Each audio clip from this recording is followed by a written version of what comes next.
ప్రజాపాలన ప్రగతి ప్రణాళిక 99 రోజుల కార్యాచరణలో భాగంగా వివిధ శాఖలలో పెండింగ్లో ఉన్న ఫైళ్లను సమీక్షించి తగిన పరిపాలనా చర్యలు తీసుకుని వాటి పరిష్కారానికి చర్యలు చేపట్టినట్లు జిల్లా కలెక్టర్ హైమావతి చెప్పారు. అలాగే ప్రభుత్వ కార్యాలయాలలో పేరుకుపోయిన నిరుపయోగ వ్యర్థాలను తొలగించి పరిశుభ్రమైన వాతావరణాన్ని కల్పించినట్లు తెలిపారు. జిల్లాలో 4 బ్లాక్ స్పాట్లను గుర్తించి హెచ్చరిక బోర్డులు ఏర్పాటు చేయడం జరిగిందన్నారు.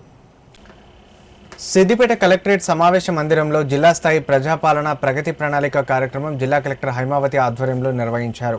ఈ సందర్భంగా ప్రభుత్వం అమలు చేయబోయే కార్యక్రమాల గురించి కలెక్టర్ వివరించారు.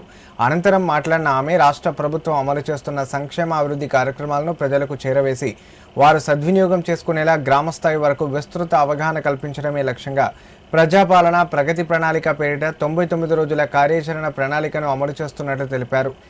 ఇందులో భాగంగా గ్రామ, మండల, నియోజకవర్గ, జిల్లా స్థాయిలలో వివిధ అవగాహన, సమీక్ష, ప్రజా భాగస్వామ్య కార్యక్రమాలు నిర్వహించబడుతూ ప్రభుత్వ పథకాల అమలు, ప్రజల భాగస్వామ్యం, సేవల చేరువపై విస్తృత స్థాయిలో అవగాహన కార్యక్రమాలు నిర్వహిస్తున్నట్లు తెలిపారు. ఈ కార్యక్రమంలో సిద్దిపేట జిల్లా గ్రంథాలయ chairman, Husnabad municipal chairperson, AMC చైర్మన్లు, జిల్లా అధికారులు, ప్రజా ప్రతినిధులు, మహిళలు పాల్గొన్నారు. ప్రజాప్రభుత్వం బాధ్యతలు స్వీకరించి 2 సంవత్సరాల 5 నెలలు పూర్తయింది.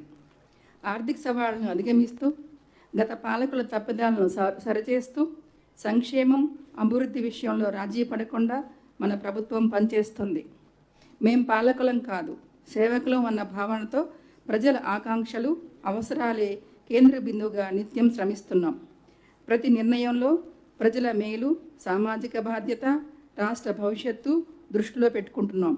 ఉప ఎన్నికలు, పంచాయతీ ఎన్నికలు, మున్సిపల్ ఎన్నికల్లో వరుస విజయాలతో ప్రజాపాలనకు మీ ఆమోదం మద్దతు ప్రకటించారు. మీరిచ్చిన ఈ ఫలితాలు మా బాధ్యతను మరింత పెంచాయి. ప్రభుత్వ పథకాలు అంటే కాగితాలపై కాదు, ప్రజా జీవితాల్లో స్పష్టమైన మార్పు తేవాలన్నది మా సంకల్పం. ఈ ఉద్దేశంతోనే ప్రజాపాలన ప్రగతి ప్రణాళిక పేరుతో కార్యక్రమాన్ని ప్రారంభించాం.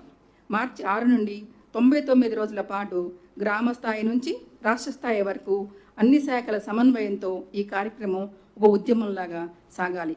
ఊరువాడ సమస్యల పరిష్కారమే పరమావధిగా ప్రతి అధికారి పనిచేయాలి. వేగంగా ఫైళ్ల క్లియరెన్సు, ప్రభుత్వ కార్యాలయాల్లో పరిశుభ్రత, నిర్ణయాల్లో పారదర్శకత ఉండాలి.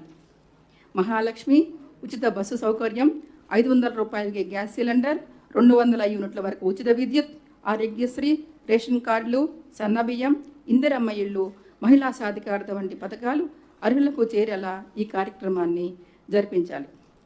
తెలంగాణ రైజింగ్ 2047 విజన్తో ఆర్థికంగానే కాక అన్ని రంగాల్లో తెలంగాణను ప్రపంచంలో నెంబర్ 1గా నిలపాలన్నది మా సంకల్పం.